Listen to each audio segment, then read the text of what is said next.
El portal informativo de Fundación para la Promoción del Altruismo, institución de asistencia privada, presenta El lado humano del periodismo, un servicio de anunciación, comunicación altruista, compromiso y servicio. Hola, ¿qué tal? ¿Cómo están todos ustedes? Me da mucho gusto saludarles. Esto es Anunciación TV y vamos a establecer un enlace telefónico con Madrid.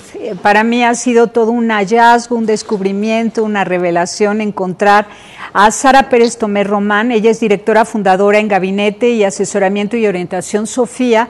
Es una mujer excepcional. Ella es orientadora familiar y experta en la resolución de conflictos familiares. Así que el tema ahora que le voy a pedir que nos comparta, que nos ayude a entender para poner orden dentro de las familias rotas, el orden que esté basado en el respeto a las relaciones pares, verticales y transversales.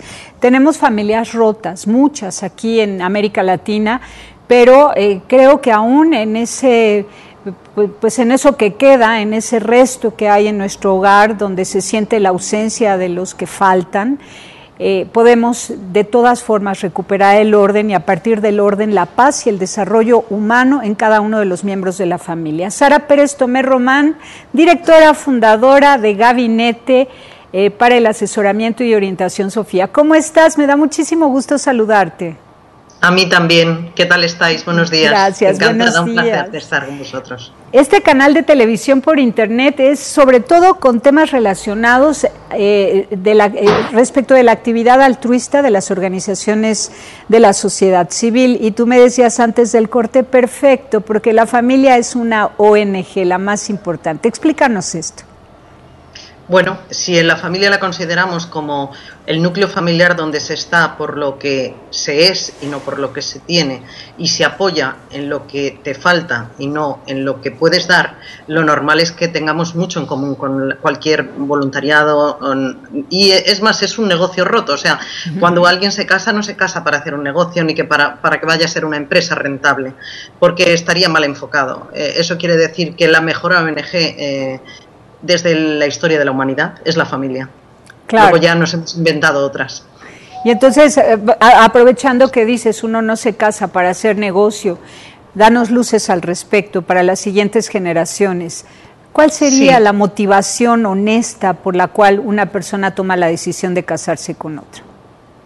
Mira, son tantas las motivaciones por las que te puedes casar que aquí sí que es mucho más fácil concretar en lo que no debe ser. Y uno no debe casarse por una carencia en el otro o por una carencia tuya, o para tú solucionar un problema tuyo o creer que vas a sanar al otro.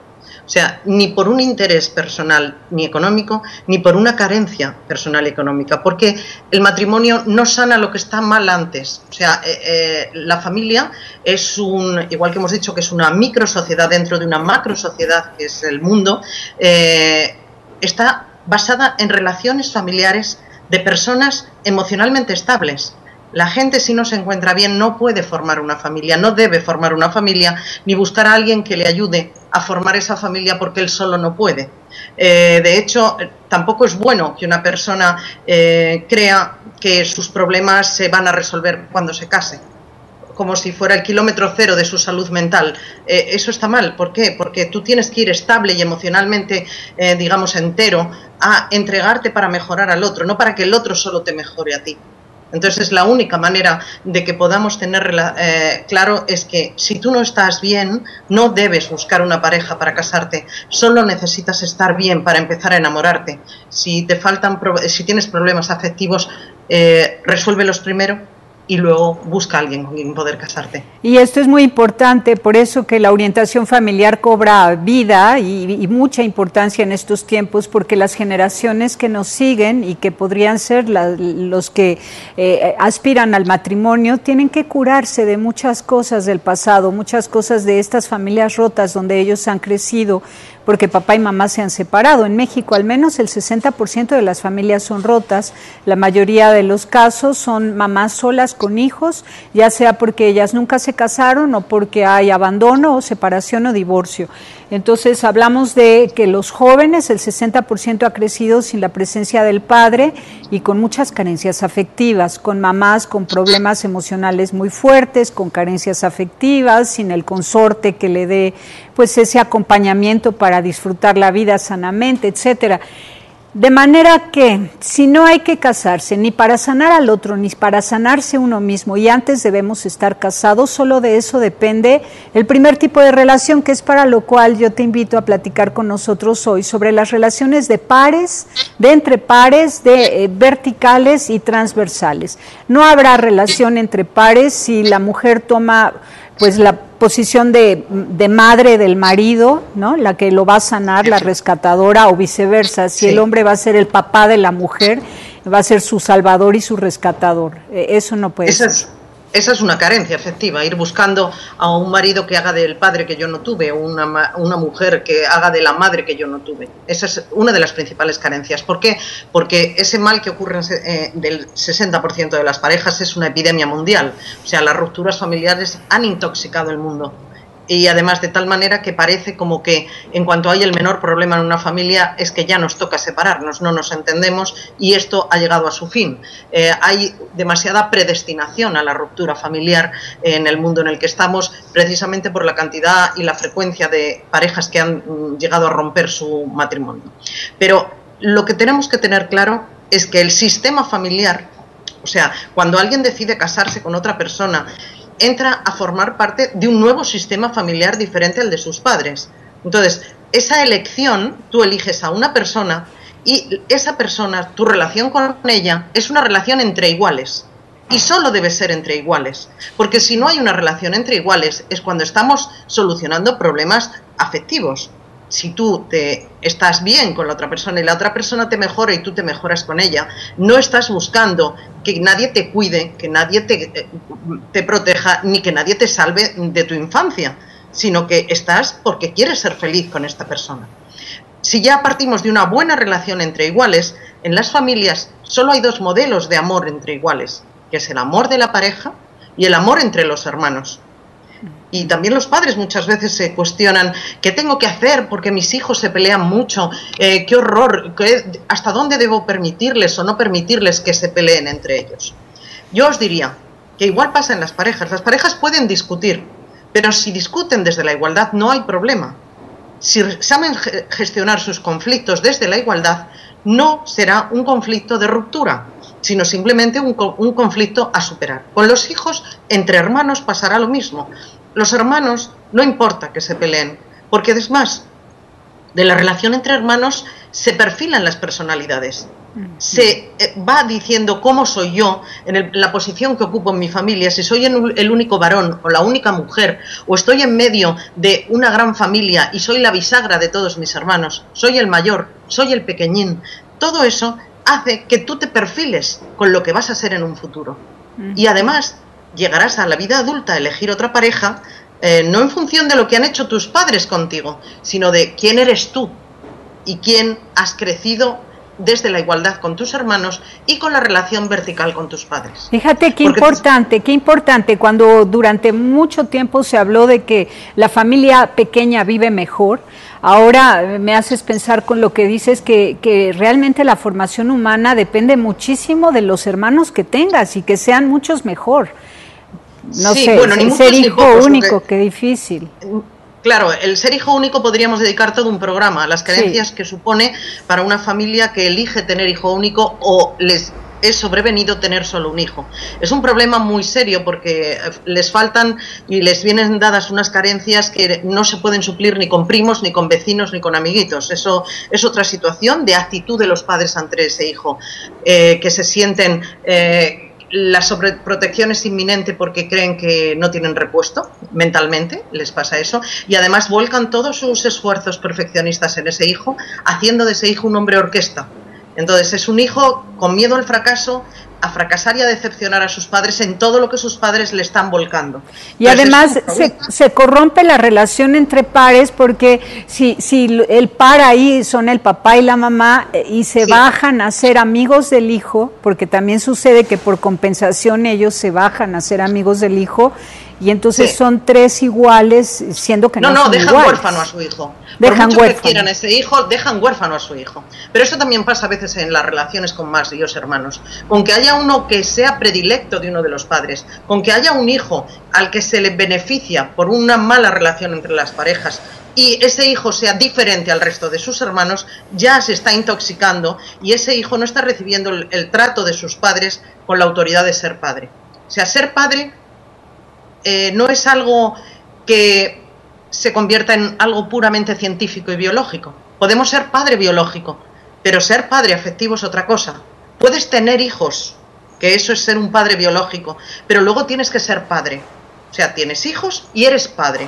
Entonces, al ser padre, esa autoridad que tienes porque tienes un hijo, te la da el hecho en sí de haber tenido un hijo. Lo que pasa es que hay padres que no lo saben y no ejercen su autoridad porque creen que tienen que ganarse a su hijo todos los días. Y su hijo le tienen dado con la autoridad de ser padre desde que su hijo nació. Y tienen que saber utilizar esa autoridad. Porque si no, volvemos a lo de antes. Un hijo espera de sus padres que le enseñen el bien y el mal. No le tienen que enseñar lo que a ellos les gusta, lo que les viene bien o lo que han soñado con su hijo. Tienen que enseñarle desde la libertad lo que es el bien y el mal, para que entonces ese hijo se proyecte en lo que es, no en lo que sus padres quieren que sea. Qué bien. Y estamos hablando entonces de esta relación vertical que es de padres a hijos, mientras que las relaciones entre pares solamente son 2, que son las relaciones entre hermanos y las relaciones entre el matrimonio. Luego viene esta relación vertical que es de padres a hijos, que si alguno se mueve, se convierte en hermano de su hijo, está dejando huérfano al hijo y ya no se da esa relación vertical que metería orden. Y esto me preocupa porque en las familias monoparentales, donde solo está la mamá a cargo de los hijos, o solo el papá a cargo de los hijos, todos se descolocan. Es muy frecuente ver que cuando hay la parejita que le llaman el hijo y la hija bajo la custodia de la madre acaba siendo hija de sus hijos, del varón y de la mujer. Vamos a un corte y nos hablas de estas relaciones verticales y cómo dar salud en familias rotas y cómo retomar el rol de padre, de madre, de hijos. Volvemos, no te vayas. Perfecto.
Continuamos en Anunciación TV con esta interesantísima plática con Sara Pérez Tomé Román. Ella es orientadora familiar con una gran experiencia, tiene ya varias décadas trabajando en la resolución de conflictos familiares y ha logrado acompañar en los procesos de restauración de muchas familias. Sara, de la relación vertical, háblanos de su importancia y cómo recuperarla cuando, dada la ruptura familiar, se han dislocado todos los roles.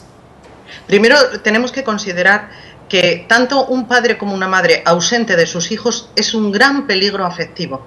O sea, hay familias donde hay hijos que no conocen ya a su padre, porque se rompió la familia. O nunca llegó a conocer a su padre, no sabes ni siquiera si está vivo, no sabes ni siquiera si existe. Son como hijos adoptados sin ser adoptados. Entonces, ante esa situación familiar de ruptura y de desconocimiento de la figura de un padre que está vivo pero que no le trata, hay uno de los temas en donde un hijo, puede ser la hija o el hijo, asume el liderazgo de esa familia, no la madre, porque la madre está como minusvalorada, porque le falta su complemento. Y entonces hay un hijo que será el más líder, el que asumirá el liderazgo de esa familia y se hará lo que él diga, cuando él realmente no está preparado para dirigir una familia porque no es padre, solo es hijo.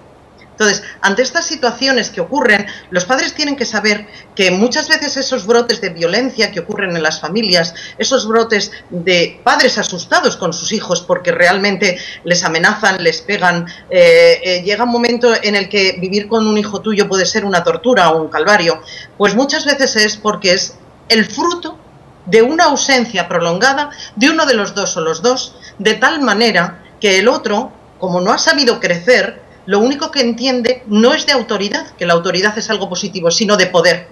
Entonces, maneja a los miembros de la familia por poder, no por autoridad.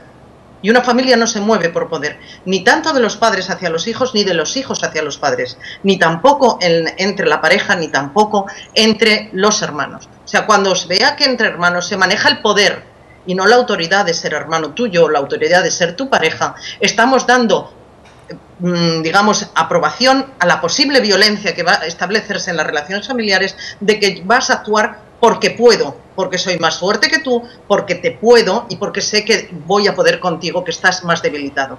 Entonces, esto es una alerta importante que tienen que saber las familias antes de que ya llegue el brote de violencia. O sea, no es casualidad. Un padre o una madre ausente trae tales carencias afectivas que en muchos casos, según la edad que tengan sus hijos pequeños, sus hermanos, les puede pillar justo en el momento de la identidad sexual.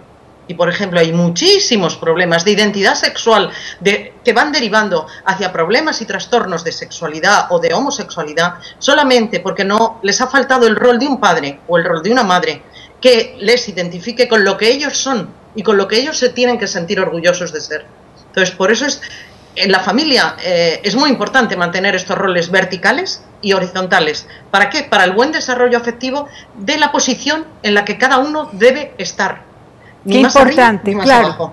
Qué importante. ¿Cuál sería la patología evidente o los síntomas de una patología en una hija que se coloca como madre de su madre y de su hermano, por ejemplo? O de un hijo que toma el rol de esposo de la madre porque no hay padre, ¿no? Y también hay otra patología, y es la madre que se enamora de sus hijos. Hay madres que se enamoran de sus hijos a falta de o un buen entendimiento con su pareja o que no tiene pareja. Y entonces vuelca todo su afecto, pero es un afecto que no es el que la corresponde como madre, sino como el de a una pareja que no tiene, en atender a sus hijos. Y se enamoran de sus hijos, terminan enamorándose. Es más, hay parejas que si llegan a tener problemas de pareja y ella se vuelca tanto en los hijos afectivamente, termina por dejar al padre a un lado y enamorarse totalmente de sus hijos. Y esos hijos crecen con una presión afectiva que no es la que les corresponde. De hecho, luego cuando se casen, seguirán llevando a su madre con ellos y entraríamos en los problemas que hay en las familias no nucleares, como es lo que hemos estado hablando ahora. Hasta ahora mismo hemos hablado de las relaciones nucleares, padres e hijos, sino entraríamos en los problemas que suceden también en las familias extensas, que son las microfamilias que hay dentro de macrofamilias, y donde si tú llevas a tu madre pegada a ti sin haber madurado como persona, lo normal es que tu madre se convierta en una suegra odiosa de tu pareja, porque va a estar en el lugar que no la corresponde. Se va a subir y va a estar acostándose contigo todos los días tu suegra. Entonces hay que tener también muchísimo cuidado, porque las familias políticas realmente están y son y tienen sentido existir porque nosotros nos elegimos como pareja. O incluso hay gente que no se eligió como pareja y tuvo un hijo. Pero esa abuela, esa tía, ese primo, es consecuencia de un acto de amor mío o de un acto sexual que dio lugar a un hijo. Luego entonces los no elegidos son todos los que rodean a cualquier familia nuclear. No son elegidos, porque no son elegidos casi ni nuestros hijos. No sabemos cómo van a ser. Ni nuestros hijos nos eligen a nosotros. Y sin embargo a nuestra pareja sí la hemos elegido. Hay que ser responsable de lo que elegimos. Claro, entonces hay que fortalecer y acrecentar el amor entre la pareja. Y los no elegidos son todos los demás que deben ocupar un rol súper distinto respecto de esta pareja, ¿no? Efectivamente. La comunión fuerte y sólida. Ajá. Es muy importante, ¿eh? Tienen su rol y debe existir. El rol de los abuelos es muy importante, el rol de los tíos, el rol de los primos. Esos roles son tan importantes que yo soy de las personas que defiendo que cuando una pareja se rompe, la ruptura es entre esa pareja, pero no con los miembros no elegidos que te rodeaban. ¿Por qué? Porque ellos tampoco están eligiendo que tú te separes. Luego no los puedes desechar como al cubo de la basura cuando rompes con tu pareja. No te divorcias de tus hijos, pero tampoco de tus suegros, de tus cuñados, porque ellos son lo que tú quisiste que fueran cuando tú tuviste hijos y te casaste con tu pareja. O sea, ellos siguen siendo los abuelos y los tíos de tus hijos. Claro, y los padres de sus nietos en donde formaron parte de la pareja. Eso hace que es penoso. Yo, por ejemplo, sé que hay muchas parejas que cuando se rompen, y esto mucha gente lo identificará, desde el mismo momento en que se rompen, esos niños dejan de tener fotos con el sentido de su vida, que son su padre y su madre. Ya no tienen fotos con su padre y su madre juntos, ya no tienen fotos a veces con todos sus hermanos, ya no tienen fotos con sus abuelos, y lo echan tremendamente en falta. O sea, todo lo que suponga imágenes afectivas de relaciones familiares no se deben romper aunque el matrimonio se haya roto. Por mucho que te cueste, hay que hacer un sobreesfuerzo por seguir manteniendo las relaciones familiares. Como tú, en tu trabajo, puede no caerte bien una persona, tu jefe no te gusta, una compañera de equipo tampoco, pero si ese trabajo tú estás enamorada de él, quieres sacarle adelante o le necesitas, haces lo posible por seguir trabajando con ellos. Es lo mismo que tienes que hacer con la familia de los no elegidos cuando tú has roto tu pareja. Hay abuelos que han perdido a sus nietos porque se separaron el hijo y la hija, o hay celebraciones de 50 años, bodas de oro de abuelos, donde es un conflicto invitar a las ex o los ex de las parejas, que son los padres de sus nietos.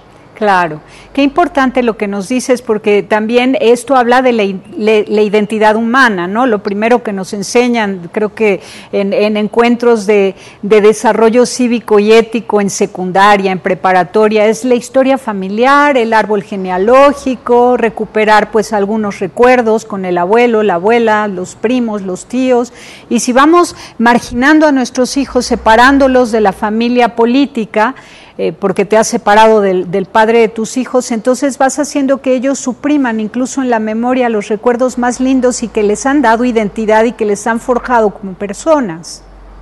No es que se quede incompleta su desarrollo afectivo. ¿Por qué? Porque tenemos que conocer nuestros orígenes. Conocer nuestros orígenes es parte de nuestra identidad, y nuestra identidad es parte del sentido de pertenencia que todos tenemos que tener. Yo debo saber y tengo que tener conciencia de que pertenezco a una familia, a un grupo familiar, del que soy algo especial para ese grupo familiar porque soy única por muchos miembros que haya, y que ese grupo familiar es lo que da el apoyo a que yo me sienta que tengo un valor especial para mi familia. Ahora, Sara, también volviendo al tema de las familias rotas, vemos cómo los abuelos van desplazando sin mala intención y sin querer, sino quizás porque las circunstancias obligan un poco a ello, desplazan a la madre, es decir, a su hija o a su hijo respecto de los nietos. Entonces la madre queda como marginada y los abuelos se convierten en los padres de sus nietos, y la mujer muerta en vida o el hombre muerto en vida porque han perdido un gran sentido en su vida, ya que ellos no son los responsables al 100% de la educación de sus hijos. ¿Qué me dices de eso? ¿Cómo se llamaría la relación de abuelos hacia nietos? ¿Vertical? La relación de abuelos Igual que no, igual que la de pareja y hermanos es horizontal, la de padres a hijos es vertical, la de los abuelos es transversal. Transversal quiere decir que el abuelo está cruzando la generación de sus nietos. Cruzar la generación de sus nietos es respaldar su árbol genealógico de tal manera que él debe proyectarse sobre los hijos que educó y verá que sus nietos están bien educados, pero cuando vea educar a sus hijos a sus nietos, él no tiene que educar a sus nietos, son sus padres. Y si no te parece bien el modelo que están eligiendo tus hijos para educar a tus nietos, tú no debes romper el proyecto que tenga esa pareja, porque entonces vas a ser fuente de discordia y fuente de desunión. Un abuelo tiene que estar siempre al lado de sus padres, tan al lado de sus padres que aunque no esté de acuerdo con ellos, al lado de sus hijos, y que aunque no esté de acuerdo en cómo sus hijos educan a sus nietos, él tiene que estar ahí, porque ¿qué es lo que se le pide? Que sea abuelo, no que sea padre. Entonces, la única manera es querer mucho a tus nietos sin prisas, querer mucho a tus hijos sin correcciones y porque ya son mayores y ya saben lo que tienen que hacer. Mira, antiguamente había muchos abuelos que no se ocupaban mucho o poco de sus nietos, pero en el tema de la religión, por ejemplo, había muchos conflictos. Cuando empezaron muchas parejas a plantearse no bautizar a sus hijos, y los abuelos les dolía y les sentaba muy mal, o les parecía que era una herejía que no se bautizara a los nietos. Ha habido abuelos que a escondidas han bautizado a esos niños. Ya la Iglesia Católica dijo que eso no se puede hacer. No se puede hacer porque estás quebrando el proyecto de esos padres, estás dejando huérfanos de bautismo a esos niños porque tú no eres quien, mientras vivan los padres para educarle, puedes complementar a los padres, pero no puedes sustituir a los padres. El abuelo es un complemento, no un suplemento. En todas las facetas que tenga, en las que vea que va a suplir a los padres, debe dar un paso atrás, porque su posición es transversal. Incluso en lo económico. Incluso en lo económico. La ayuda la debe dar a sus hijos en todo caso, pero no directamente a los nietos. ¿O cómo tendría que ser eso?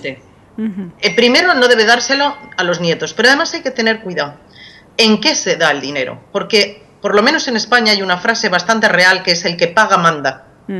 Entonces, sin querer, hay muchos abuelos que dicen, vale, muy bien, yo no estoy de acuerdo contigo, pero como lo pago yo, se hace lo que yo digo. Entonces, estamos corrompiendo el proyecto de familia de tus hijos, pagándoles con dinero el proyecto que a ti te gusta y que no es el de tus hijos. Luego, entonces, no debe ir en contra nunca el dinero que des del proyecto de familia que tenga tu hijo, porque eso a la larga puede ser la fuente de discordia que termine rompiendo esa pareja. O sea, hay muchas interferencias de abuelos, o con dinero, o con maniobras, por decirlo de alguna manera, que desencadenan muchas veces puntos de conflicto en las parejas. Ahora, cuando se da el patriarcado o el matriarcado y entran nuevos miembros a la familia, las nueras, los yernos, y no se supeditan, no se subordinan al patriarca o a la matriarca, dependiendo de quién tiene más fuerza o quién ejerce poder indebidamente. Pero el hecho es que las nueras y los yernos no se someten a ese sistema, y entonces vienen rupturas, ¿no? Vienen rupturas. Bueno, vienen conflictos de comunicación. Vamos a un corte y nos platicas de estos conflictos que puede provocar el patriarcado o el matriarcado cuando son personas maduras, las nueras y los yernos, y por supuesto que no se someten a ese patriarcado o a ese matriarcado. Volvemos. Perfecto.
Continuamos, y es que es bien importante, Sara Pérez Tomé, lo que tú nos estás diciendo, y estamos poniendo muchísima atención porque México es, por ejemplo, este país, y seguramente muchos de América Latina, a lo mejor también en España, de familias con un sistema patriarcal.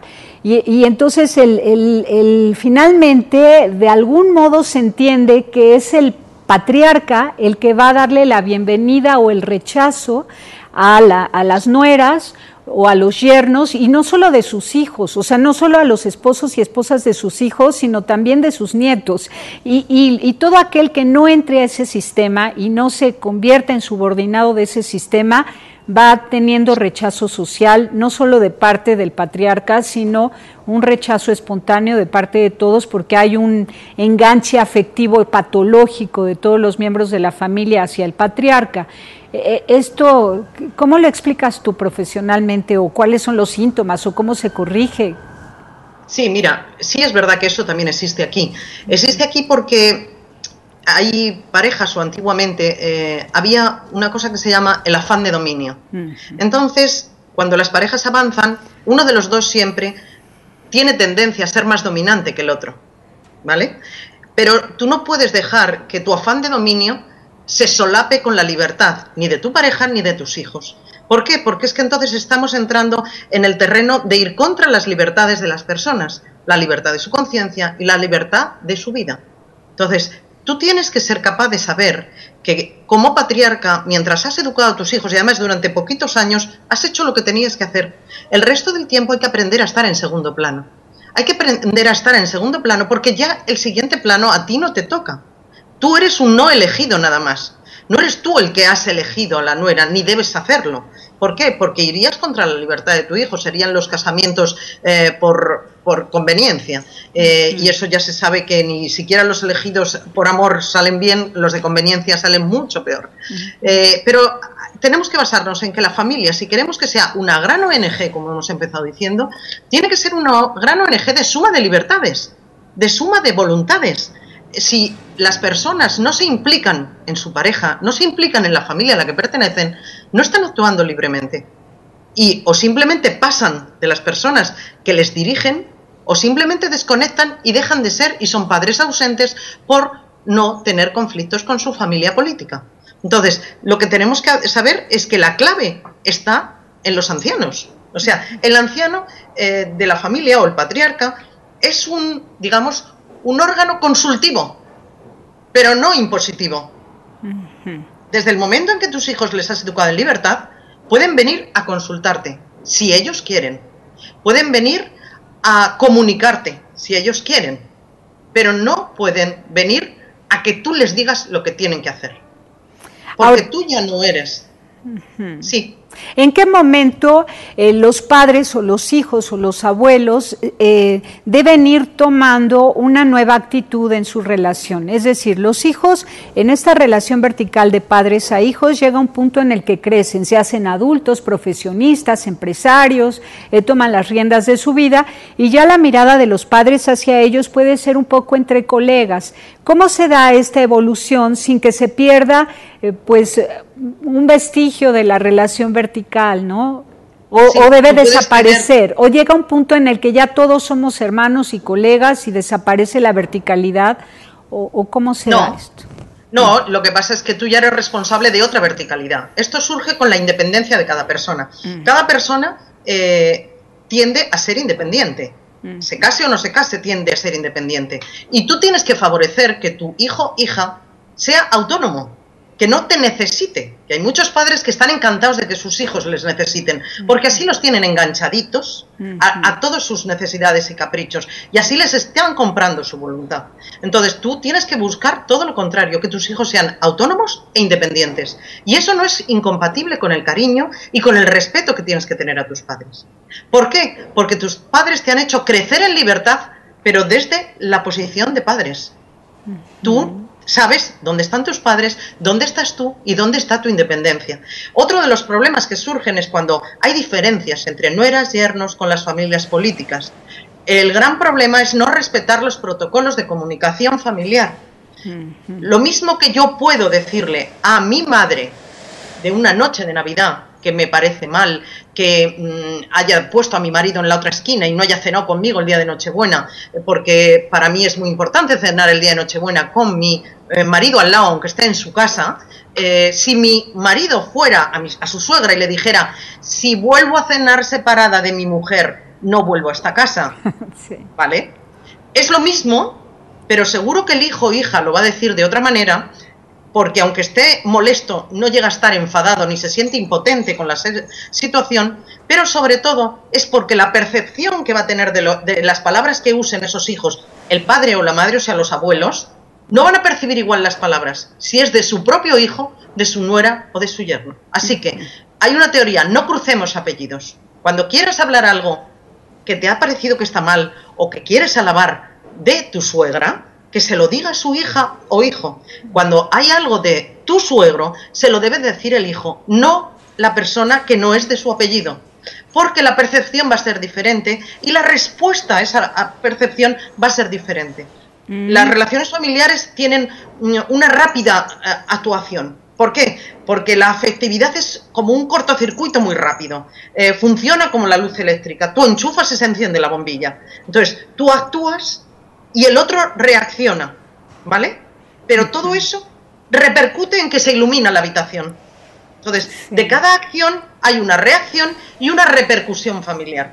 Hay que ser muy responsable de cómo actuamos en familia para tener en cuenta la reacción de la otra persona y la repercusión en todos los que estén delante o implicados. Ahora, decías que este protocolo de comunicación va lo mismo para la crítica que para el alabo. Halago, es decir, que vas a halagar a través de tu esposo o de tu esposa a tus suegros, pero no en directo. ¿Esto por qué? No, ¿sabes qué pasa? Es muy bueno, porque se puede hacer el halago individualmente, pero es que se me ha olvidado decirte una cosa y gracias por la pregunta, y es que cuando tú vayas a hablar a tu padre o a tu madre de algo bueno o algo malo, no debes hablar en primera persona del plural, sino que tendrás que decir, hemos pensado, hemos decidido, nos gustaría que supieras. Y entonces, con eso estás haciendo visible a tu pareja frente a tus padres y fortaleciendo tu lazo del matrimonio. No hace falta que esté el otro delante para que sepas que sois un equipo. Entonces, en un momento dado es mucho más importante que tu padre o tu madre te oigan hablar en plural de tu pareja y de que los dos estáis unidos, que lo que pueda decir o no la pareja, que al final puede haber malos entendidos o puede decir, bueno, mira, susceptibilidades que no llevan a ninguna parte. Mientras que el del apellido habla, pero siempre habla en primera persona del plural, nosotros, hemos decidido nosotros, nos encantaría que vinieras, entonces es totalmente diferente. ¿Por qué? Porque es que les estás empatizando contigo al hablar de nosotros. Si tú le dices, oye, mira, mamá, vengo a hablarte de un tema que ocurrió el otro día, porque ya sabes cómo es mi mujer. La has dejado destrozada. No importa que no esté delante. La percepción que tienen tus padres de ya sabes cómo es mi mujer, ha dejado la autoridad de tu mujer, el prestigio de tu mujer totalmente arrumbado, aunque ella no lo oiga, aunque ella no se entere. Lo importante es cómo perciben tus padres a su nuera. Y ahí empiezan los conflictos de la familia extensa. Sí, sí, porque sin querer ya entonces responden, es la repercusión, responden a esa forma de hablarle su hijo de su mujer de una forma muy peyorativa y negativa, porque ya sabes cómo es mi mujer. Sí, se percibe en las miradas, en los gestos, en el abrazo, en todo se percibe que hay ahí ya una mala percepción de esa persona. También, ¿no? Eso no podemos... Sí, perdona, ¿eh? No, sí, no podemos pedir que querer a una nuera o a un yerno como si fuera un hijo. Eso es imposible. Entonces, no hay que fabular ni hacer fantasías tampoco de esa historia.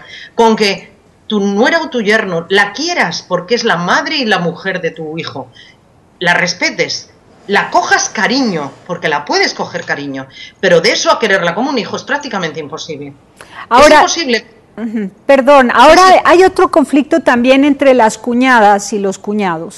Cuando en una familia hay una sola mujer y 5 hombres, o al revés, un hombre y 3 mujeres, la pareja de quien va a ser va a acompañar en su vida a nivel matrimonial, pues al solo, ¿no? Al hombre con sus 3 hermanas o a la mujer con sus 5 hermanos. ¿Qué relación debe haber para que no se sienta amenazado por esos cuñados o cuñadas, la persona que va a acompañar? Pues todo va a depender de lo que hemos hablado antes, de cómo hayan crecido en una relación entre iguales los hermanos y cómo esos padres mantienen esa relación entre iguales. Porque si por ser el único hijo ha tenido un trato preferente respecto a sus hermanos, va a seguir ocurriendo cuando se case.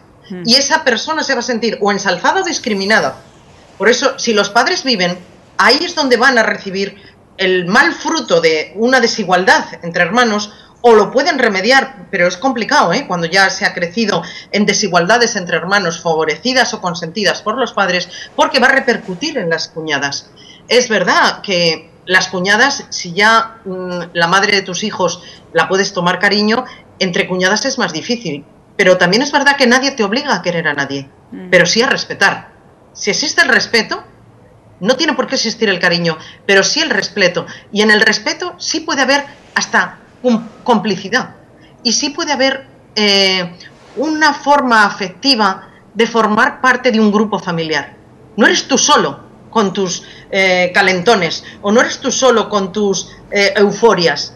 De tu euforia o de tus calentones, por muy cuñada que seas, va a repercutir en todos. O sea, el clima y el ambiente de hogar y familiar lo tienen que formar parte todos. Cuñadas, yernos, primos, sobrinos. Claro. Y eso, la gente no se cree que es protagonista de nada, solo se creen víctimas de lo que ocurre y no se dan cuenta que ellos también suman en el ambiente familiar. Claro, qué importante, y me gusta que nos hayas puesto en advertencia sobre todos estos asuntos, porque ahora es tiempo de sanar, es tiempo de que todas las familias rotas nos sanemos, invitemos a nuestros hijos a tomar un acompañamiento, una asesoría para que ellos también ordenen su vida y el rol que ocupan dentro de la familia, a fin de que sanos puedan elegir una pareja y las siguientes generaciones ofrezcan al mundo estabilidad y paz, alegría, desarrollo, porque hay matrimonios sólidos, familias felices. Así Gracias que a Dios, sí. yo quisiera pues que invites, por favor, a trabajar contigo en el Gabinete de Asesoramiento y Orientación Sofía a través de estas psicoterapias que das vía Skype, para que todos los que quieran recibir acompañamiento de tu parte, pues se atrevan, se animen y de una forma pues tan profesional como tú lo haces, nos ayudes a reconstruir nuestras familias y a sanar, a reubicarnos en el rol que nos corresponde. En el caso de las madres solas con hijos, de los papás solos con hijos, de los abuelos que viven en la misma casa, de la mamá sola con sus nietos, etcétera. A reordenar nuestras familias. ¿Cómo podemos hacerlo? Pues mira, es verdad que a veces nosotros somos el peor consejero de nosotros mismos.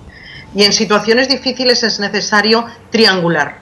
Triangular es buscar un especialista que sea capaz de objetivizar los datos de tu familia, hacer como un árbol, un mapa familiar, en donde se ven cuáles son realmente las causas primeras de la situación en la que está. Si no conocemos las causas primeras de por qué una familia puede tener problemas, es muy difícil poder ayudar a nadie.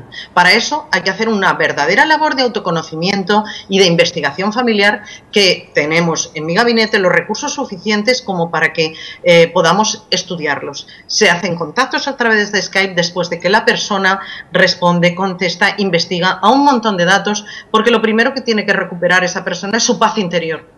La paz interior solo se recupera cuando te conoces cada vez mejor. Por eso es necesario el autoconocimiento. En la medida en que te autoconoces y sabes tus límites, pides ayuda. Lo importante es pedir ayuda. Y no solo pedir ayuda, que eso es importante, sino reconocer que necesitas ayuda, pides ayuda, pero luego te dejas ayudar. Porque hay veces que tenemos que dar consejos que a la persona que escucha no le gustan. Porque a lo mejor es forzar su voluntad, pero es necesario que esa persona sepa que hay cosas que las está haciendo mal, pero ¿por qué las hace mal? ¿Qué es lo que le lleva a tratarse mal a sí mismo o tratar mal a los demás, a pesar de quererles mucho? O sea, podemos querer mucho, pero no hacerlo bien. Entonces, todas las personas que sepan que tienen un problema, una duda, una situación atípica, porque hay situaciones, el hombre es capaz creativamente de hacer todas las cosas del mundo. Yo todos los días aprendo de cosas nuevas, situaciones raras y diferentes. Bueno, pues con todo eso te digo que si tú eres capaz de dejarte ayudar, todo se minimizan los problemas. Y es más, se ven luces a soluciones intermedias que son situaciones en las que tú puedes realmente, a lo mejor, plantearte de otra manera las cosas para que no vayan por donde están yendo. Y basta con en que las mismas circunstancias. Bastaría con que un miembro de la familia se anime a tomar esta terapia contigo para que toda su familia de algún modo se reacomode en los roles que corresponde, comience el orden y entonces de ahí surja la paz en sus relaciones. Pues mira, es un proceso lento. Cuantas más personas estén implicadas, más rápido será. ¿Qué es lo que ocurre? Que ese proceso, con que una persona ya cambie su perspectiva y sepa que a lo mejor está equivocado en algo, ya cambian las demás figuras. O sea, hay un mapa familiar donde a lo mejor el posicionamiento se ha vuelto radical, o está equivocado, o está fuera del plano del mapa. Entonces hay que primero unir y posicionar a los realmente responsables de esa unión familiar. Es más importante que pida ayuda los responsables que los que son, digamos, corresponsables de la situación. Pero cualquiera ya que entre en una situación atípica, extraña, que no sepa controlar, sí que se le puede ayudar, porque con que él cambie de perspectiva del problema y no piense que es un gran problema que no sabe cómo resolver, realmente ya habremos empezado a avanzar y los demás le verán diferente. Y en cuanto los demás le ven diferente, también se giran. O sea, ese es el gran tesoro del corazón de los hombres, que mueve, un corazón mueve muchos corazones. Entonces, se puede hacer, cuantos más mejor, pero si no, esa persona va a empezar a ser un poquito más feliz solo con que vea su actuación de otra manera. Qué bien. Bueno, pues tus datos han estado en pantalla y a mí me encanta haberte compartido con nuestro público. También quiero establecer contacto con tu hija Sara Molina Pérez Tomé para que nos hable de cómo ayudar a los abogados, que son buenas gentes, a cobrar, porque también aquí viven una crisis tremenda los abogados, y sé que ella se ha especializado en ofrecer coaching a los abogados, a los despachos de abogados, donde por ser todos ellos muy honestos y honorables, al final se les olvida hasta cobrar y pues eso no es justo, ¿no? Así que bueno, la familia Sara Pérez Tomé, que fue mi gran hallazgo en Madrid, estoy encantada de haberte compartido con mi público, Sara, y ojalá que de verdad se acerque todo nuestro público a ti a través de tu Facebook, Gabinete y Asesoramiento y Orientación Sofía, y bueno, pues que inicien así un proceso de encuentro contigo, de acompañamiento y psicoterapia. Muchísimas gracias por haber estado con nosotros, felicidades y un abrazo muy grande. Un placer. Gracias. Hasta luego. Hasta luego. Pásela bien haciendo el bien. Hasta la próxima. Sí hay soluciones. Aquí, en el portal informativo de Fundación para la Promoción del Altruismo, Institución de Asistencia Privada. El lado humano del periodismo. Un servicio de anunciación, comunicación altruista. Participa en Facebook, Todo México Somos Hermanos, y síguenos en Twitter, @somos_hermanos.